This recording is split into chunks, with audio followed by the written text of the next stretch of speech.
भगवत दर्शन उसी को प्राप्त होते हैं जिसकी भगवत दर्शन की प्रबल उत्कंठा के लिए ये 4 बातें जीवन में आ जाएं। पहला, नित्य निरंतर नाम जप रसिकों के संग से। शर्त है रसिकों के संग, भजन न होई संग बिन। हे मनमानी नहीं होता, रसिकों के संग से भजन की वृत्ति, प्रमाणित भजन होना चाहिए आचार्य परंपरा गुरु परंपरा से। दूसरा, भगवद विग्रह को साक्षात भगवान का स्वरूप मानना। जैसे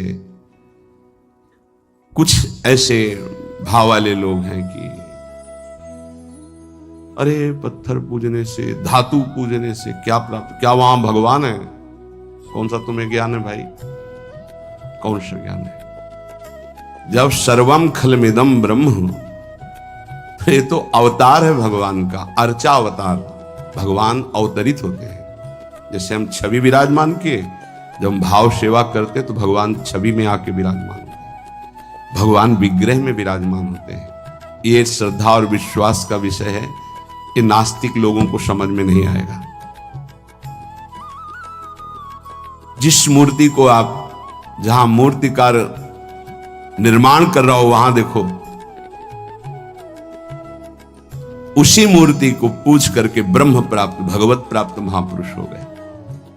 प्रेमाश्रुओं से अभिषिक्त किया है।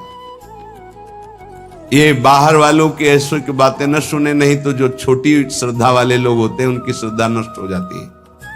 अरे क्या है, ऐसे से ऐसा ना वो बोलते हैं, ना वो खाते हैं, ना देखते हैं, और ऐसे विराजमान। आपको क्या पता है आपका भाव है क्या? आप जानते नहीं हो। भाव आ जाएगा तो साथ चलते हैं, बोलते हैं, खाते हैं, देखते हैं, भाव का खेल। एक प्रसंग में एक ब्राह्मण बूढ़े के साथ एक जवान तीर्थ यात्रा में गया था। सारांश में बता रहे हैं। ब्राह्मण तीर्थ यात्रा का इच्छुक हुआ, पर उसको लगा कि मेरे बेटे तो हैं, पर धनी होने के कारण वो विलासिता में युक्त हैं, मेरे साथ तो चलेंगे नहीं। अगर कोई जवान आदमी मिल जाए, मुझे तीर्थ यात्रा करवाए, उसे कुछ भेंट पूजा दे देंगे। एक गरीब ब्राह्मण का जवान लड़का था, बात की तो उसने कहा हमारा भी सौभाग्य होगा कि तीर्थ यात्रा होगी और आप हमारे पिता तुल्य, आपकी सेवा होगी। समस्त तीर्थों में भ्रमण कराया। जब वृंदावन आए तो बहुत सेवा उसने की। उसका मन बहुत प्रसन्न हो गया। धनी का वृद्ध था तो गोपाल जी के दर्शन कर रहा था। उसने कहा वृंदावन को साक्षी करके, गोपाल जी महाराज सामने हैं, मैं बहुत प्रसन्न हुआ तुम्हारे ऊपर, तुमने इतनी सेवा की। एक बेटी ब्याह योग्य है, मैं तुम्हें ब्याह करवा दूंगा अपनी बेटी से। तो कहा देखो हमने तो नहीं कहा, तुमने कहा है ना, इस बात को ध्यान रखना, वहां जाके भूल मत जाना। ऐसा ही हुआ। सारांश में बता। वो जब गांव पहुंचा तो वृद्ध की हिम्मत नहीं हुई अपने धनी बेटों से कह दे कि बहन का ब्याह उस गरीब के साथ कर दो। काफी दिन हो गए, कोई चर्चा नहीं, तो ब्याह की बात थी। उस गरीब ब्राह्मण ने जाके कहा बूढ़े ब्राह्मण से कि आपने कहा था भगवान के सामने कि अपनी बेटी का ब्याह तुम्हारे साथ कर देंगे। तो जवान बेटों के भय से उसने कहा मुझे याद नहीं ऐसा कुछ। भाई याद नहीं? तुमने भगवान के सामने कहा था, और कह रहे हो याद नहीं। तो बेटों ने कहा कि चलो भागो यहां से। भगवान के सामने कहा बुलाओ भगवान को, अगर साक्षी दे देंगे तो हम बहन का ब्याह कर देंगे। बोले पक्का? तो उनको पता था कि मूर्ति कोई बोलती थोड़ी, चलती थोड़ी। तो उनका हाँ पक्का। बोले पंचों के बीच में बोल दो। पहले गांव में पंचायत होती थी पिंड छुटाने के लिए कि अतरे दिन ये परेशान करेगा, तो उन्होंने कहा पंचों के सामने यदि ठाकुर जी आके गवाही दे दे तो ब्याह करवा देंगे। ओ गरीब आदमी जो कुछ था बेचा, फिर वृंदावन आया। ठाकुर जी गोपाल जी से कहा कि महाराज आपके सामने हमारे ब्याह की बात कही थी इस वृद्ध ब्राह्मण ने, आपको गवाही देना पड़ेगा तब हमारा ब्याह होगा। हाँ कौन सुने। समय हुआ, ठाकुर जी का शयन भोग लगा, पट बंद हो गए, वो बैठे ही रहे बाहर। वाह गोपाल जी महाराज आप जब बोलोगे तभी हमारा ब्याह होगा और हम तभी यहां से जाएंगे जब आपको साक्षी दे। सब चले गए थे वो अकेले, उसको विश्वास था भगवान है। अंदर से आवाज आई, मूर्ति कहीं चलती है क्या कि चलकर साक्षी दे? बोले महाराज मूर्ति बोलती थोड़ी है, आपने बोला ना तो आओ निकल के बाहर। अब उनके लिए कोई पर्दा है क्या? ललित त्रिभंगी बोले देखो अब तुम्हारे प्रेम के कारण हम बाहर तो निकल आए, तुम उसको यहीं बुला दो, हम यहीं साक्षी। बोले महाराज वो नहीं आएगा, हमारा ब्याह रुक जाएगा, आपको चलना पड़ेगा। बोले चल तो देंगे लेकिन देखो हम वृंदावन के ठाकुर हैं, हमको तो अच्छा अच्छा माखन मिश्री सब भगवान ने बहानेबाजी। बोले महाराज हमें पता था कि आप भोग राग के लिए कहोगे तो हमारे पास जो संपत्ति थी बेच के आए, खूब खवाते पियाते चलेंगे महाराज। बोले चलो अच्छा, देखो दृढ़ विश्वास। बोले महाराज हम जानेंगे कैसे कि आप आ रहे हो? बोले मेरे नूपुरों की धुनी सुनाई देगी और देखो लौट कर जहां देख लोगे उससे आगे फिर हम नहीं जाएंगे। ठीक है महाराज, जब भोग लगाने का समय आएगा तो हम बोल देंगे, तब तुम हमारा भोग लगाना, और जब हम चलेंगे तो लौट कर पीछे नहीं देखोगे। ठीक है महाराज।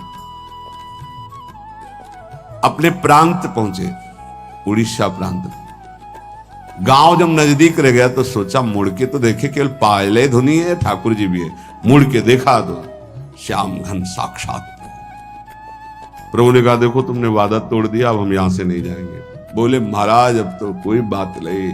गांव में दौड़ के गया, गोपाल जी आए, प्रभु आए साक्षी देने के लिए मेरे ब्याह के लिए। पूरा नगर दौड़ पड़ा, पंचायत के सब ने देखा प्रभु विराजमान। अब किसी की हिम्मत थोड़ी थी कि पूछ ले, जबरदस्ती उस बुड्ढे से कहा ब्याह करो भगवान वृंदावन से साक्षी। आज भी साक्षी गोपाल के रूप में भगवान विराजमान। क्या हुआ? जिसे तुम मूर्ति समझते वो चल के उड़ीसा तक गए और गवाही दी। विठ्ठल भगवान बातचीत करते थे तुकाराम जी से, नामदेव जी से, इन बड़े बड़े संतों से।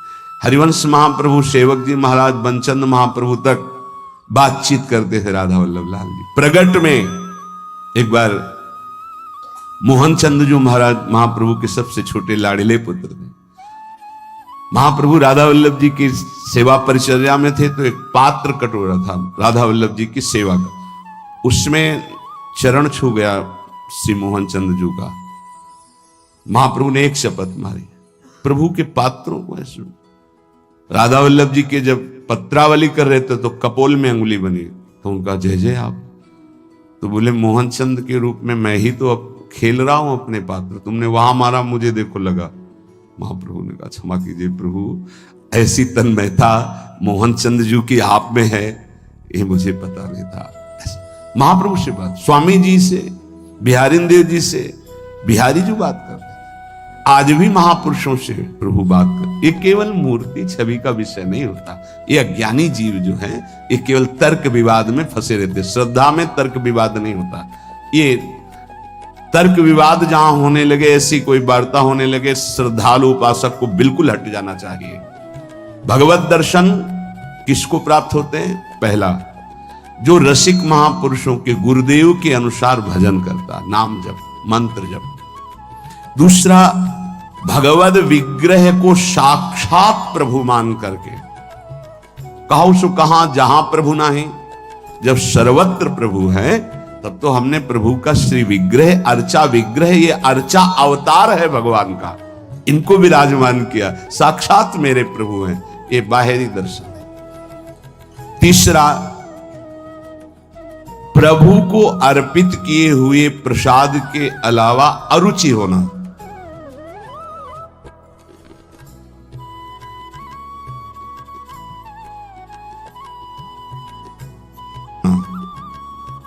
कुछ भी ऐसा जो हम प्रभु को अर्पित नहीं कर सकते वो हम नहीं पा सकते।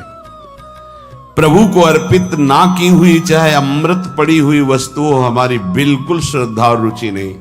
हमारे प्रियालाल ने नहीं पाया तो हम उसे चख नहीं सकते। ये भगवत प्राप्ति, भगवत दर्शन के लिए बहुत आवश्यक है। गुरु प्रदत्त भजन में आसक्ति, इष्ट के श्री विग्रह छवि में साक्षात भाव, और इष्ट को अर्पित ना किए हुए वस्तु, वस्त्र, पदार्थ, भोगों में पूर्ण अरुचि। कई बार हमने ऐसे संतों को देखा जो अमनिया जैसे, पा लीजिए, नहीं अमनिया है ना, हम अपने ठाकुर को भोग लगा के पाएंगे, या आप अपनी श्री जी को भोग लगा दीजिए तो पालेंगे, अन्यथा नहीं। अमनिया नहीं, अमनिया माला, पत्र, पुष्प, सुगंधित कुछ भी नहीं। हमारा जीवन प्रसादी हो जाना चाहिए। ये बहुत ध्यान से अपनी दिनचर्या में देखिए कि कभी अमनिया मत पाइए। चौथा, सहनशील, ये बहुत आवश्यक है। बहुत सहनशील उपासक को होना चाहिए। जितना सहोगे उतनी भक्ति प्रकाशित होगी। सहत सहत बाढ़े भगति, गृह तनु गुरु हितगार। गुरुदेव को समर्पित जीवन और सहनशीलता, निश्चित भगवत दर्शन। 4 बातों से निश्चित भगवत दर्शन हो जाता है। ये बहुत खास बात है जिसको धारण करना बहुत कठिन है, पर गुरु कृपा पात्र बहुत सरल ढंग से इसे निर्वाह कर ले जाता है। क्या? किसी से मतलब नहीं। इस मार्ग के उपासक किसी से मतलब नहीं। पहले तो कहा पीछे वाले में कि जो विषयी पुरुषों का समूह है उनके संग से भयभीत रहे, कभी संग न करे। अब आगे वाले में कहा महान संगा नाम, किसका ये स्वरूप होता है?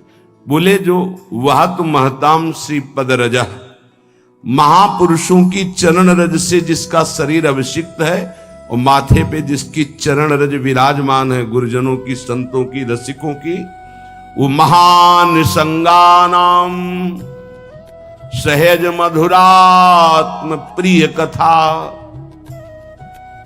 वो निसंग ही नहीं, महान निसंगानाम, जागृत स्वप्न सुषुप्ति कभी भी कहीं भी उसका किसी से संबंध नहीं, शरीर से भी नहीं। क्योंकि महान निसंगानाम तभी हो सकता है, शरीर से भी नहीं। यह ज्ञानी जीव जानते नहीं। कहते हैं शरीर तो यहां छूट जाता है, फिर गति किसकी होती है? भगवत प्राप्त। शरीर तो एक कपड़ा है, समझते नहीं हो। इसके नीचे एक कपड़ा है, सूक्ष्म शरीर, उसके नीचे एक है कारण शरीर। आप पहनने वाले हो, ये आपके कपड़े, एक छूटता है सिर्फ स्थूल शरीर। सूक्ष्म शरीर और कारण शरीर को लेकर के बार बार जन्म मरण होता रहता है, कपड़े बदलते रहते हैं।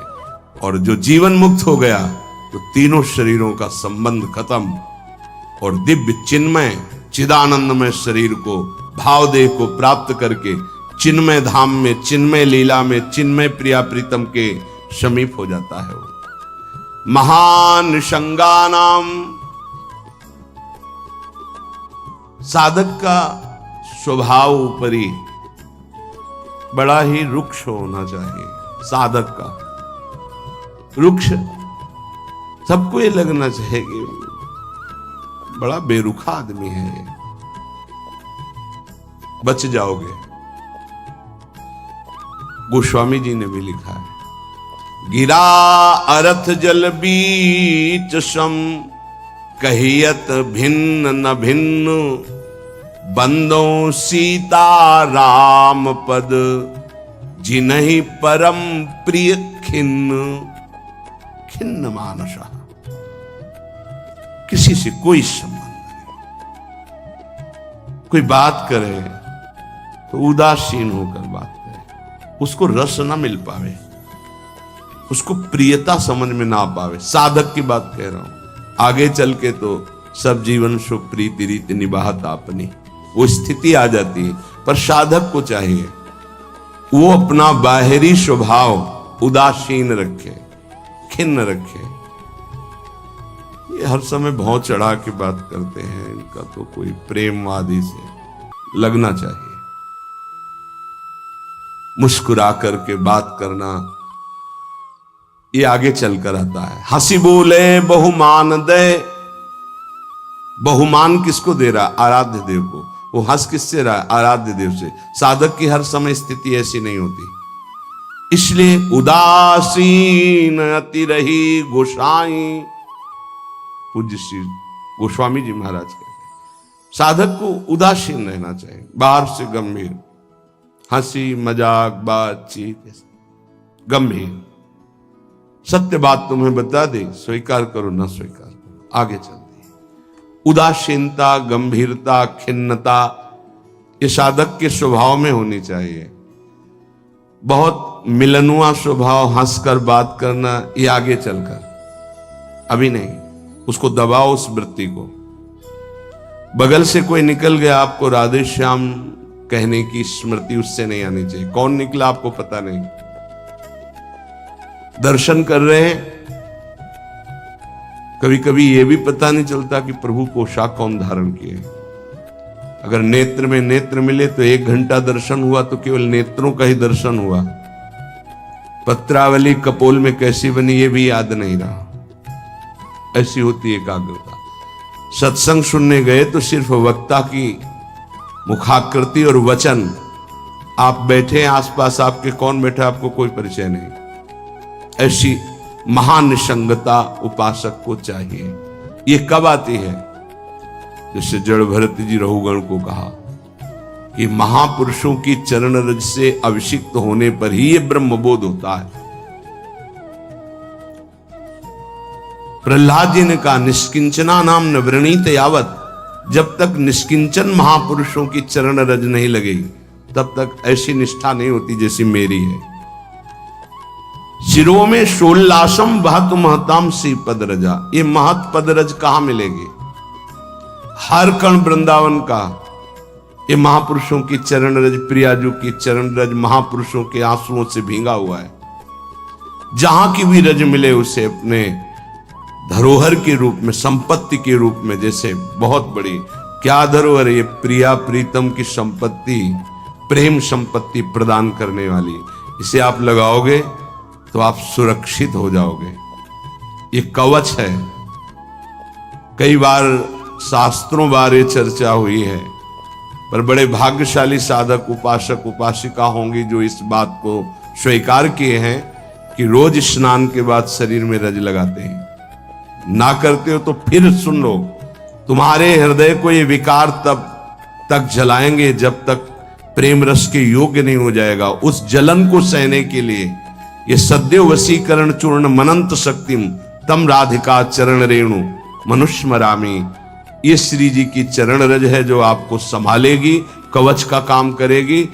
आपके शरीर में चरण रज लगी रहनी चाहिए। बिल्कुल मान लीजिए, अगर ये मान लोगे तो बहुत बड़ी वस्तु आपको प्राप्त होगी। शरीर में वृंदावन की रज लगी है, शरीर छूट जाए तो भगवत प्राप्ति हो जाएगी। मान लीजिए, बहुत बड़ी बात है। धन्य है वो उपासक जो रजोपसेवी है, रज लगाते हैं। एक ब्रजवासी आए, उन्होंने प्रश्न किया कि आपके जुगल उपासना में तो काली बिंदी लगती है, आप क्यों नहीं लगाते हैं? श्री कहते हैं उसे, काली बिंदी और सिंदूर की बिंदी। पूज्य श्री सदगुरुदेव भगवान ने आदेश किया, त्रिपुंड लगाते थे जो शरणागति का, कि हम आचार्य आज्ञा से चलते हैं। आचार्य ने पत्र में लिखा था, वृंदावन रजोप सेवी जोरी सुमिरन बाचनो, वृंदावन नित्य विहार चंदन लेनो। तो रजोप सेवी जोरी है तो रज का तिलक है, और बिहार चंदन जो प्रसादी है वो ये लगा है। बस वो कोई वृंदावन की वस्तु नहीं है जो काली टिक्की है। ये वृंदावन की रज और वृंदावनेश्वरी का प्रसादी चंदन, इसके से। तो ब्रह्मा जी भी आकर कहें तो हमारी समझ में नहीं आएगा, क्योंकि गुरु के वाक्य के आगे किसी का नहीं। वृंदावन रज रानी, वृंदावन वृंदावनेश्वरी